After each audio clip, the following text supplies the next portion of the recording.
So what's your... Tell us, Jerry. Tell us everything about... So back to the 1800s. Is this in Middle English that you're going to tell us this? Long time ago. So, I was thinking about this earlier in the week. I knew when I was gay. I definitely knew I was gay in the 6th grade. Our little school would do this, like this week-long camp. Mm-hmm. So we would go and be in these dormitories, and our teacher, which I had a male teacher that I kind of had a crush on, but I didn't think that was gay. I just thought I really liked Mr. Francis. Right. How old were you? 6th grade. How old were you? 6th grade, so That's maybe 12, 11 or 12. 12, Yeah. Okay. And we had to shower in the... Those Those days it was like the shower. The pit. And it's like, I've never been naked before, but my little friend David just dashed across the dorm butt ass naked. I thought, oh. Yeah. Yeah. It registered. And the minute it registered, Yeah. it also registered this layer of fear. Yeah. Wow. Because could my little body be naked around those bodies and behave itself? Right? Because at that age, right, Yeah. the wind blows. Yeah, things are And starting then to blossom. I saw Mr. Francis naked.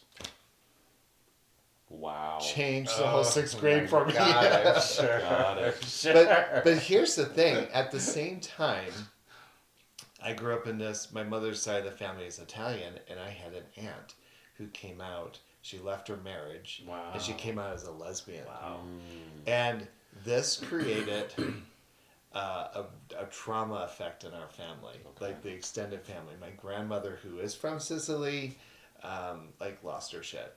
And I do remember one particular time where my mother said, I don't ever want you to be alone with Aunt Jeanette. And then Aunt Jeanette got involved with this woman, Gloria.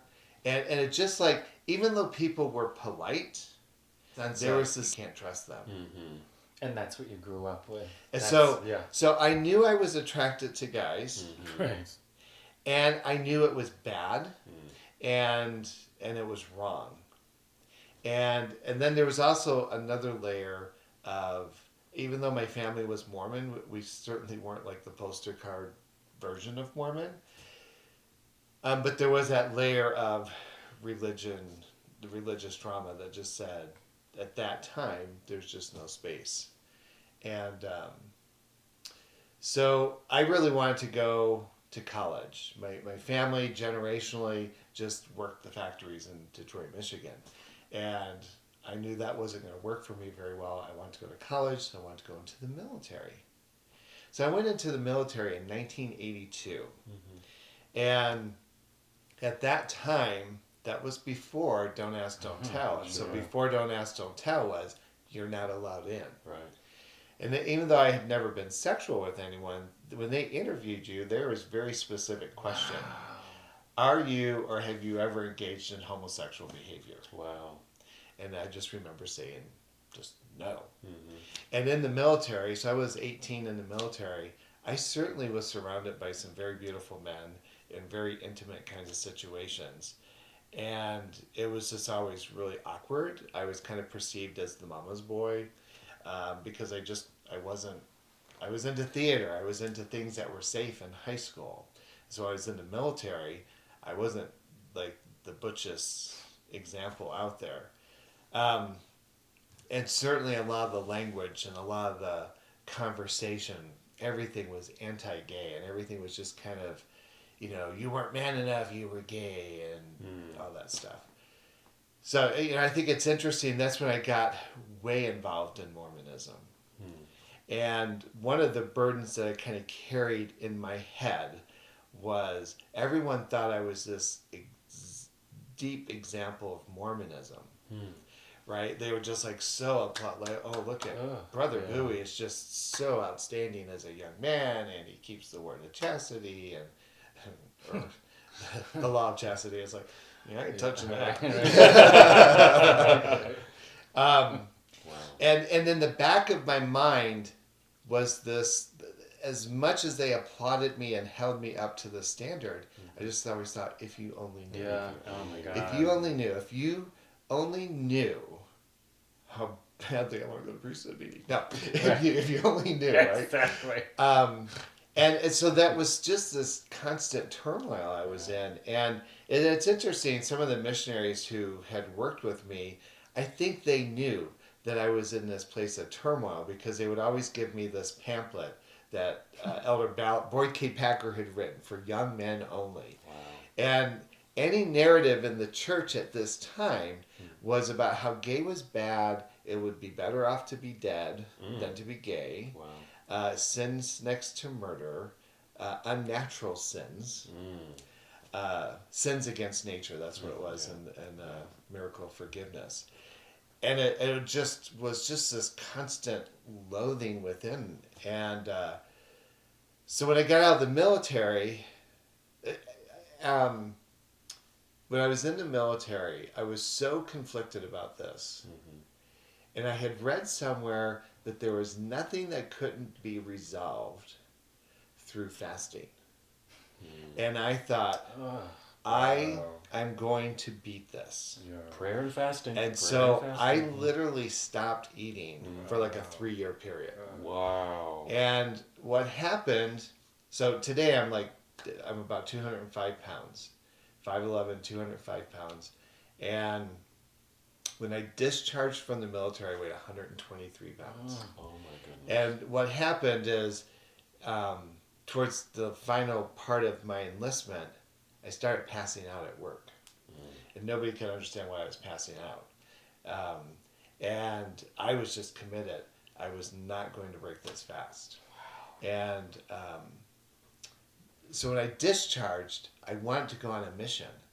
They wouldn't let me go on a mission because you're too skinny. You're passing out. Something's wrong with you.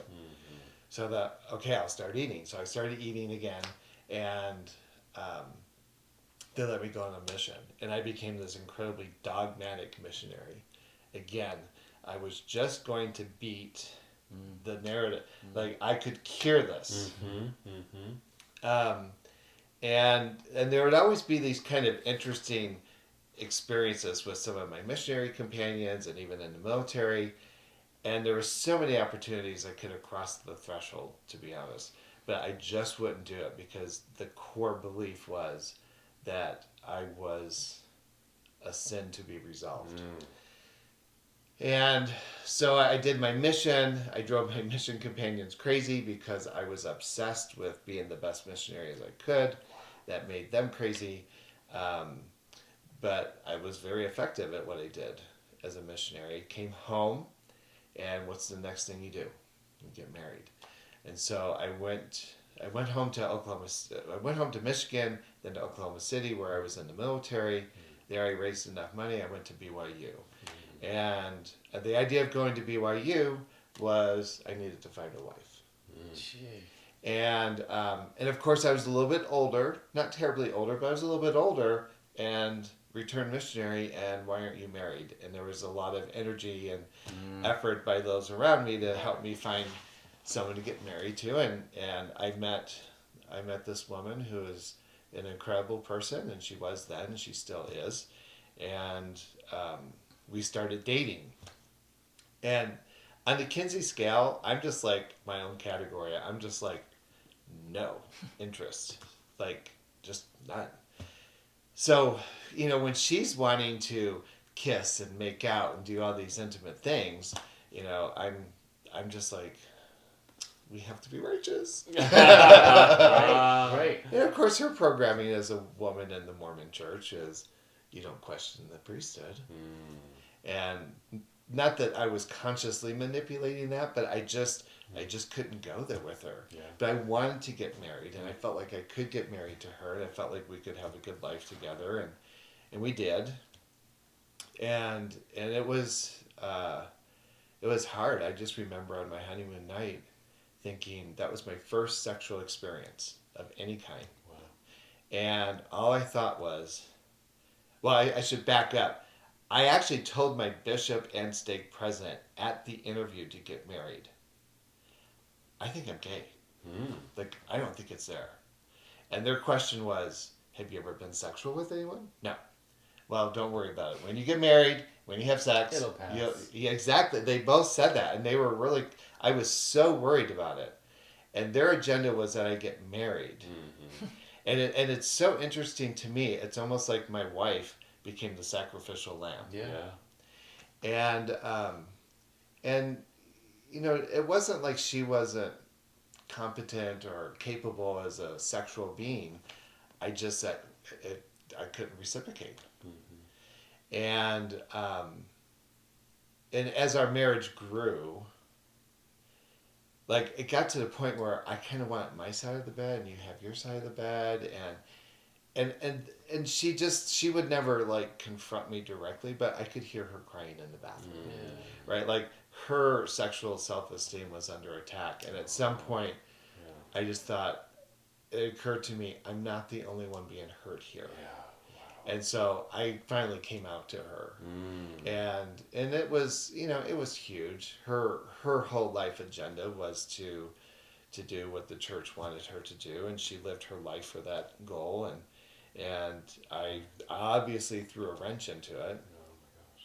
And we had a daughter, and the other thing that went through my mind is I thought, I don't want my daughter to grow up in this like vacuum of emotion, right? Like I wanted my daughter to know and grow up in a home where there was authentic, true love. Yeah. And although I loved my wife, I loved her like a sister and as a friend, and it wasn't like I could be in love with her.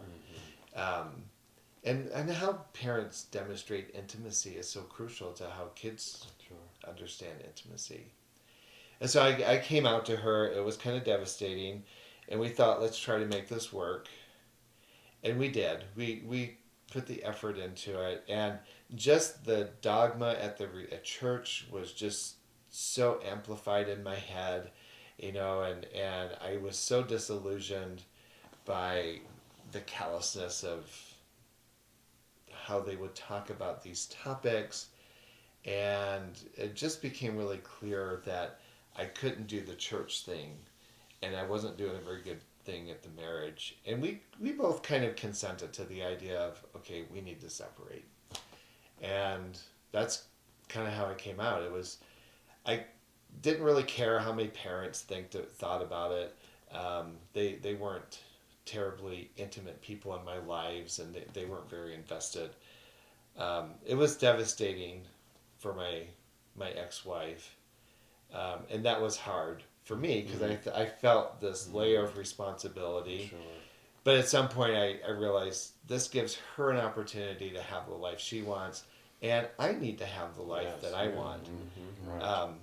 But you know, it took a long time, even after we separated, before I ever allowed myself to get involved with someone, because I had so many layers around gay sex being bad and wrong that and actually my very first kind of boyfriend, I remember the very first time I had sex, I was like, this guy was sitting like this with me, and I kind of knew what was going to happen. As much as I wanted it to happen, I was terrified. Yeah. Sure. And I was literally shaking. He's like, are you okay? Like, are you sick or something? And I was like, no, I'm fine. Like, please touch me. Right. But I'm into this. I'm really into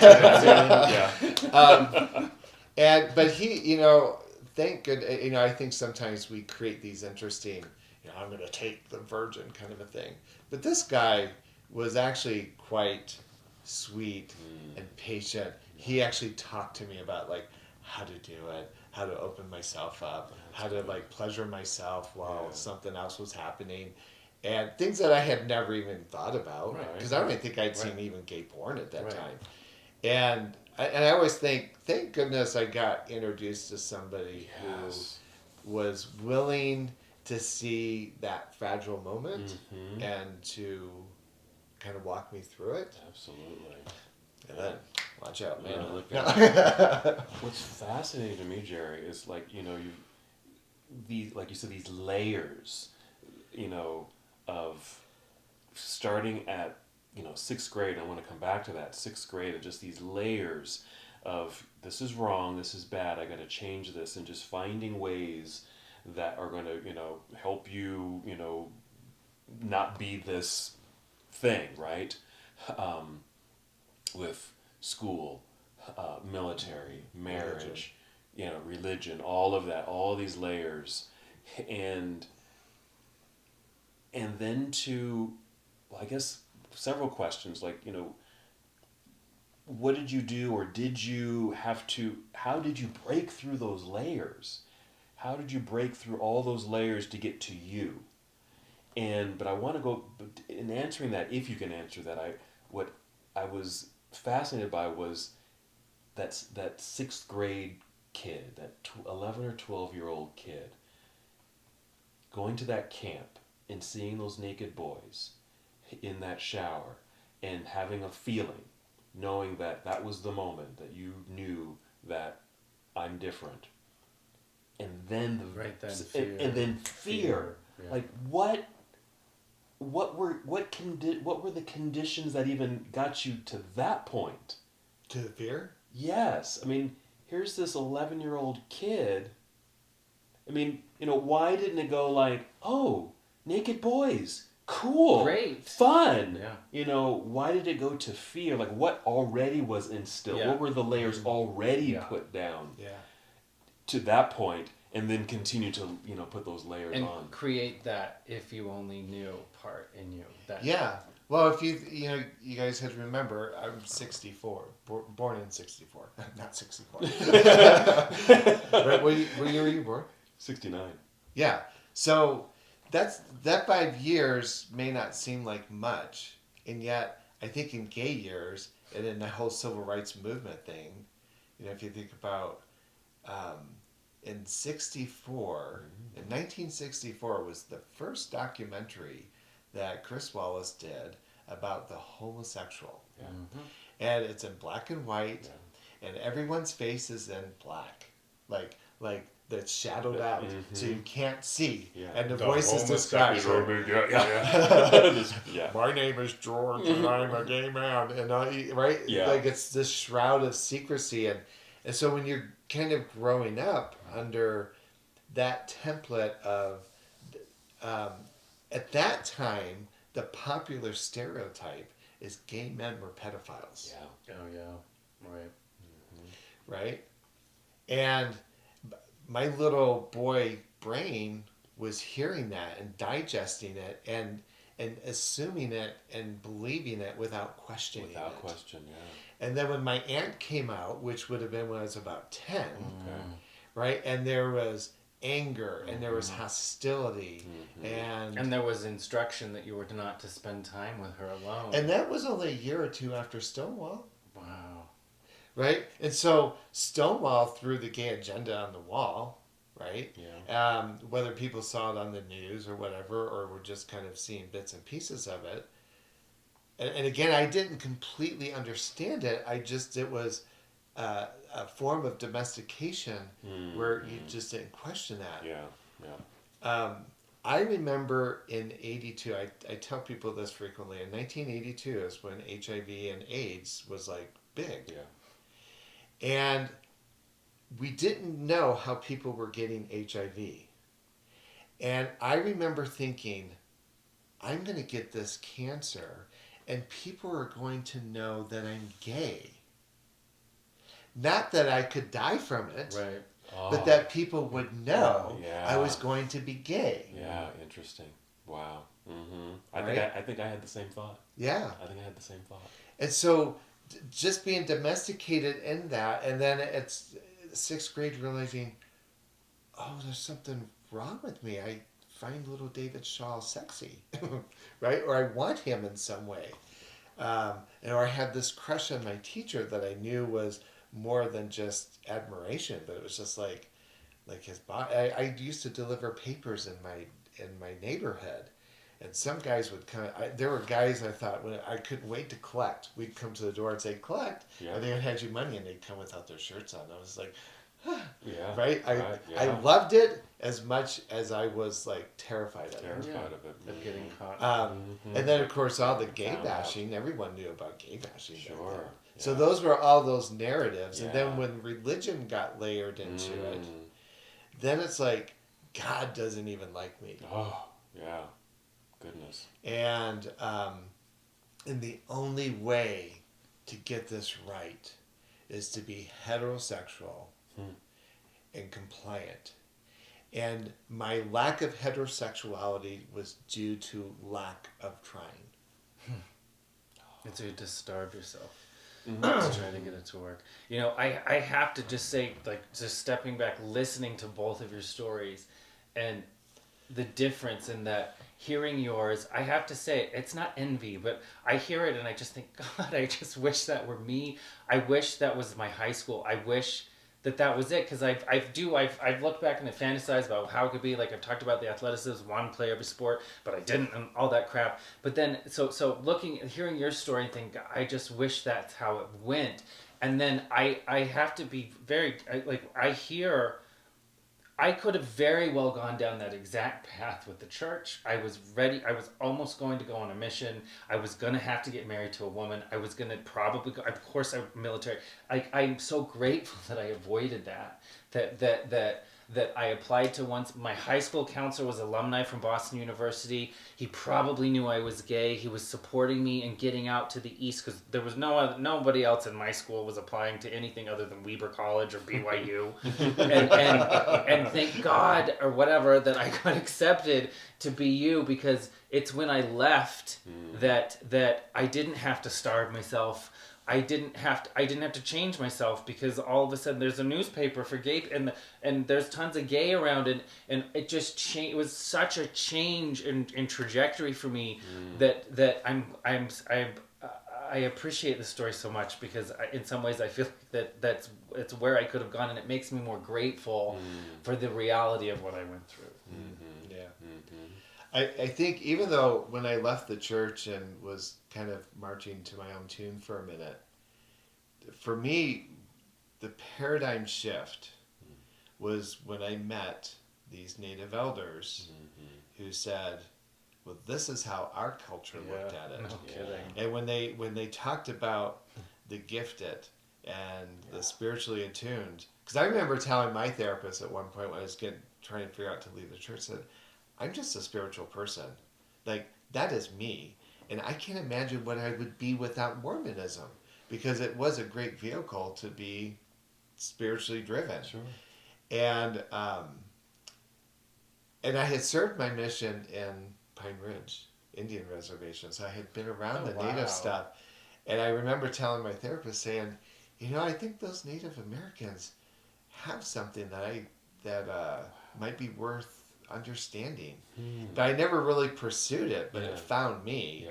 And when I heard about this, I became somewhat obsessed about reading about it, studying it. And of course, then I got to meet Native people who were carrying those traditions. And that's what opened the door. But it was, I had to release my dogmatic attachment to this one thing. And I had to radically release and let go and try something new. And every time I tried something new, I thought, this just doesn't fit. But then if I would sit with it and just gave myself permission to let go of the old stories, I found that it opened me up in my heart. It opened up my mind.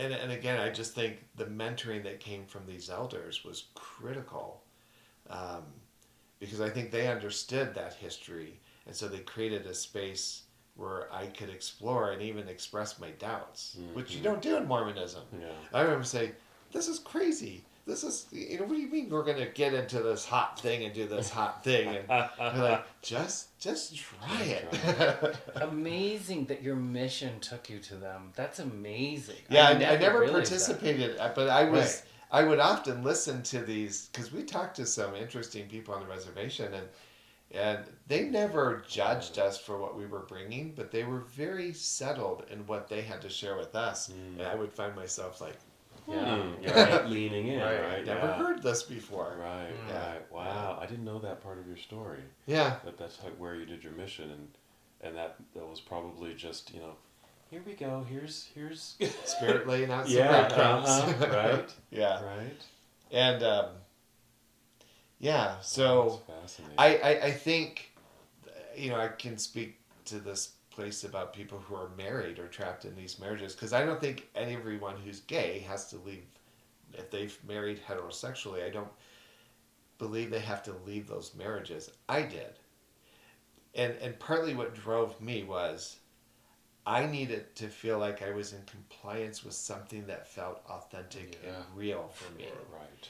But I think, like when I work with clients and people that I know, I think, what would happen if we just stopped and listened to people and just gave them the chance to really self-determine what is in my best interest? And sometimes I get frustrated in the gay community because they're like, oh, well, we know what they're doing on this. We project these really interesting stories that I don't think are very helpful. And I think we could certainly be in more loving capacity to just let people self-determine the kind of life that they want to have. Yeah. And hold space for that. Hold space for that. I love that. That the self-determination. That's I like that. I to stop playing that video that needs editing or voiceovers or whatever. It's just to slow down and ask yourself what it is that you want in life. Like you knew you had this spirituality in you that was being somewhat quenched with Mormonism, but you knew that it needed to. You knew that you needed to leave that church, but that you still had that need in you, and that is so much of what's defined you and the direction of your existence and how you've gone. And that was you getting to a place of contemplation like that, of deciding what it is that you want, not what you've been taught that you're supposed to do. And it's that's huge. I think there are a lot of people who are like, I'm not spiritual. And I think, to me, spirituality isn't about attachment to dogma or principle even. I think, to me, spirituality is finding your unique alignment with what works. And so all three of us have very different lives. And all three of us can make whatever adjustments we need to. If we're just trying to find that alignment and that groove, I think then we'll find that connection to spirit.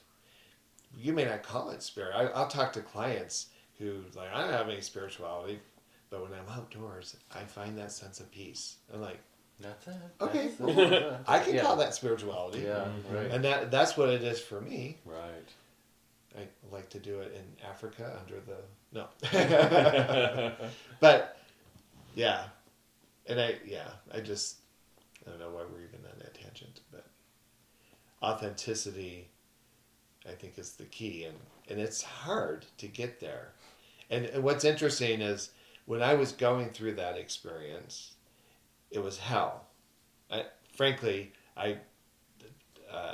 in that story, I think I had 2 attempts of suicide and was definitely suicidal during multiple places of that. And I put that out there because I want people to understand it was difficult. And I was very deliberate about, I'm not giving up. I'm not going to... I believe and now I look back at that time in my life, and it's kind of like what I was saying earlier. I look back at that time in my life and I think,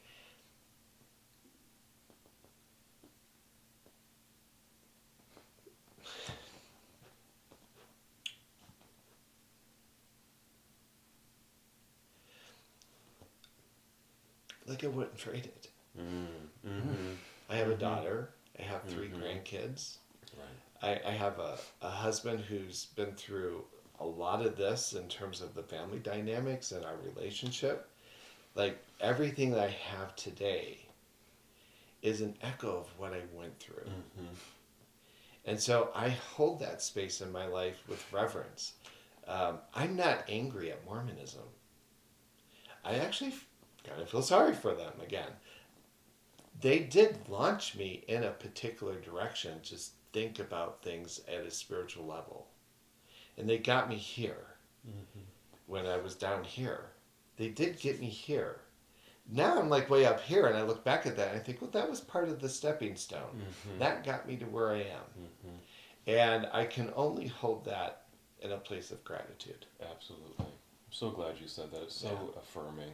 So affirming that, because I feel the same way where, I've certainly had my lows, but I wouldn't change it.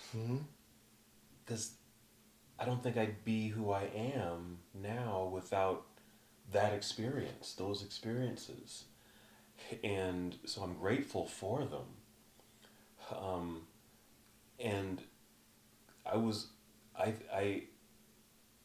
think even in my 20s, maybe in my late 20s, early 30s, but I would say probably my 20s, there was a point where I was able to say with full confidence, I am so glad I'm gay. I am so glad that I am gay. I don't think I would want to be straight. Look at your decor options. I just stepped right into that because it was just this is who I am. This is who I'm supposed to be, and I couldn't imagine it any different. I admire that deeply from both of you. I think it's, like I've kind of explained, I still do what ifs. I still play it back and I think, oh, if I could have just been this different or this, how this would have been more enjoyable, or, scholarships, who knows? I don't know. I still kind of get stuck in it, and you've mentioned that to feel sorry for them part, and that's hard for me too. I'm still with that bag of look what they did to me, and I know I've got to work on it, but I know. I don't know. I don't know that I'm ready to say thank God. I am happy that I'm gay. I'm happily gay right now. I don't know if I can say that I'm I don't know. I'm glad to have these conversations and to hear these things from you both, because it is deeply helpful for me, because it's just not options that I've thought about. I've thought about going or being in. I just keep replaying these stupid things that are just angry, make me angry with my bag of angry all the time. And I don't know, the church issue is hard for me, Jerry. I've got so much family in it, and I find myself just not doing anything with them, because how can I be around people that continue to pay money to that church and indoctrinate their children in it? Because I lost two kids in high school. I graduated with 46 and they killed themselves. I tried killing myself when I was 12. It's hard to just get to a place of I'm so happy that I'm gay, and that was what I was supposed to go through, and feeling sorry for the church, because it's such a powerful thing that continues to make people feel crummy about themselves, second-class citizens, not going to get into the Lord's kingdom, and I'm going to prevent, in fact, because I've chosen to be this way, I'm going to prevent my whole family from getting in. But I want to say something. You weren't supposed to go through that. I'm not suggesting that you're supposed to be tortured. No, I know. Like I said in the thing on Instagram. But to look at it and be grateful for no, it. you don't have to be grateful. But can I find purpose? Can I find meaning in it? Can I kind of find the emotional tattoo of where it's brought me? It doesn't mean, right, that it's trauma. It is, it embeds in us. The question is, what will I do with it? What will I do with it now? Yeah. And so please don't hear me saying that this was somehow predestined prescription for you to go understood. Yeah, no, I understand that part. What to do with it. And that is hard work. And the reason I'm going to say it's hard work is we're not a culture.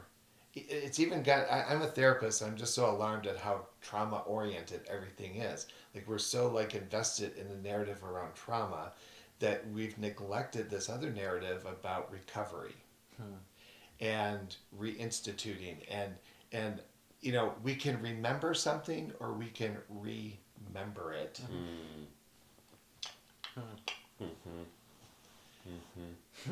Yeah.